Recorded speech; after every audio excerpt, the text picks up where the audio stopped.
Hello बच्चों, ये JEE main 2023 का क्वेश्चन है। 10 अप्रैल शिफ्ट 1 का क्वेश्चन है। देखिए इस क्वेश्चन में क्या बोला जा रहा है। A closed circular tube of average radius 15 centimetre whose inner walls are rough is kept in vertical plane. A block of mass 1 kg just fit inside the tube. The speed of the block is 22 meter per second when it is introduced at the top of the tube. After completing 5 oscillations, the block stops at the bottom region of the tube. The work done by the tube on the block is है ना, कितना work done होगा ये आपको बताना है।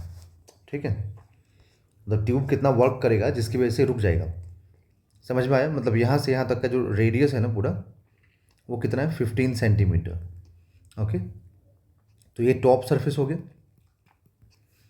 और ये जो पॉइंट होगा ना, ये बॉटम सरफेस का पॉइंट होगा। समझ में आया? तो ये जो 5 राउंड ऐसे ऐसे लगाएगा, मतलब ऐसे ऐसे करके 5 राउंड लगा करके फाइनली यहाँ आकर रुक जाएगा। ठीक है, मतलब फाइनली ये ब्लॉक जो है ना आगे आफ्टर कंप्लीटिंग 5 राउंड्स यहाँ रुक जाएगा।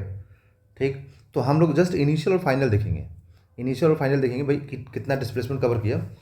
तो इनिशियली स्टार्ट यहाँ से हुआ, इस पॉइंट से मान लो ए पॉइंट, और बॉटम पॉइंट पे आकर रुक गया। इसका मतलब कि वर्टिकली कितना नीचे आया ये, तो 15 और इधर 15 मतलब 30 सेंटीमीटर। क्योंकि जो 15 है ना ये एवरेज रेडियस है, क्योंकि इसका रेडियस अलग होगा, इसका रेडियस अलग होगा, तो एवरेज रेडियस हमें दिया हुआ है और हमें एवरेज रेडियस ही लेना है। ओके, तो ऐसे ऐसे राउंड लगाते लगाते 5 राउंड कंप्लीट करते ही ये रुक गया है। क्लियर? तो अब हमें क्या करना चाहिए, सोचना चाहिए कि आखिर स्टॉप क्यों होगा। तो यहाँ पर देखो एक चीज़ बोला गया है यहाँ पर कि inner walls are rough. Inner walls rough है, दैट मीन्स कि यहाँ पर फ्रिक्शन होगा। तो ये जो ब्लॉक जब यहाँ स्लाइड कर रहा है ना, तो इसको हर एक मोमेंट पे फ्रिक्शन इसको अपोज कर रहा है ना, हर एक मोमेंट पे इसको फ्रिक्शन क्या कर रहा है? अपोज कर रहा है।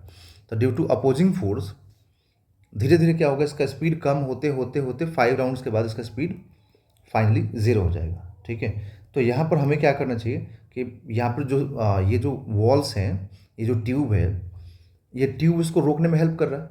तो आपको ये बताना है कि ये ट्यूब ने कितना वर्क डन किया इसको रोकने के लिए।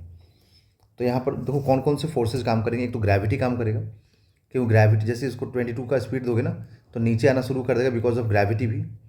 तो यहाँ पे आप लिखेंगे कि अप्लाई वर्क एनर्जी थ्योरम। देखो बच्चों, एनर्जी कंजर्वेशन लगाने से अच्छा रहता है ना कहीं पर भी, चाहे कंजर्वेटिव फोर्स है चाहे नॉन कंजर्वेटिव फोर्स हो। यहाँ पे तो खैर फ्रिक्शन काम कर रहा है, दैट मीन्स कि नॉन कंजर्वेटिव है, तो आपको वर्क एनर्जी थ्योरम ही लगाना पड़ेगा। बट बेटर ये होता है कि अगर कंजर्वेटिव हो तब भी आप वर्क एनर्जी थ्योरम ही लगाइए। उससे क्या होगा कि आप कभी भी गलत आंसर नहीं निकाल पाएंगे अगर सारी वैल्यूज़ को आप सही पुट कर रहे हैं तो। ठीक है, तो आप लगाएंगे work done by gravity plus work done by friction is equal to change in kinetic energy. ठीक है ना, चेंज इन काइनेटिक एनर्जी। और यही तो बोलता है वर्क, एक मिनट बच्चों, यही तो बोलता है यहाँ पर ना वर्क एनर्जी थ्योरम कि work done by all the forces is equal to change in kinetic energy. ठीक है, तो यहाँ पर जितने फोर्सेज हैं उन सभी की वजह से काइनेटिक एनर्जी का चेंज लिख देंगे। तो वर्क डन बाई ग्रेविटी देखिए, तो यहाँ पर देखिए ग्रेविटी किधर काम कर रहा है? नीचे की तरफ। ठीक है, और ये ब्लॉक का डिस्प्लेसमेंट भी कहाँ है? नीचे की तरफ। दैट मीन्स कि वर्क डन बाई ग्रेविटी क्या होगा? पॉजिटिव होगा। तो आप लिखेंगे यहाँ पर mgh।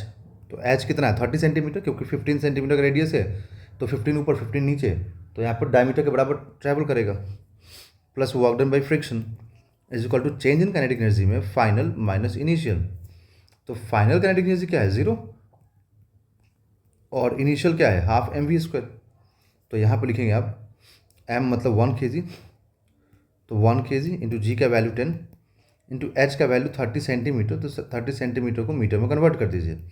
Plus work done by friction is equal to half into mass 1 kg, और ये नेगेटिव में है।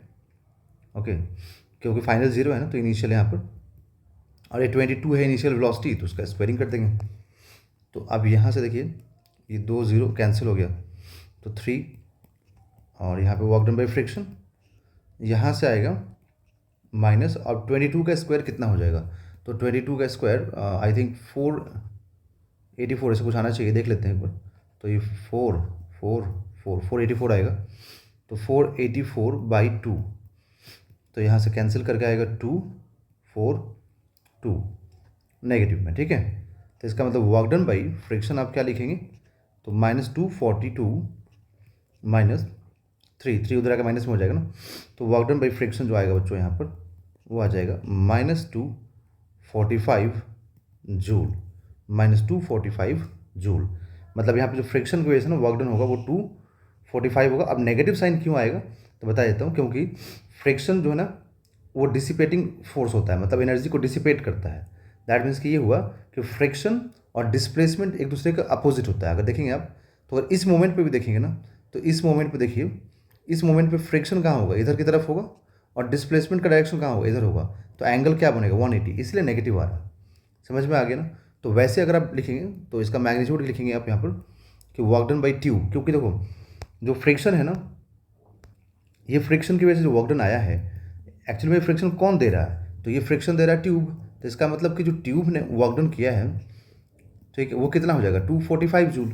समझ में आया ना बच्चों आप लोगों को, क्योंकि फ्रिक्शन बिकॉज ऑफ ट्यूब है, इसीलिए 245 जो होगा ना वो ट्यूब की वजह से होगा। तो आप यहाँ पे आंसर फिल करेंगे 245 जूल।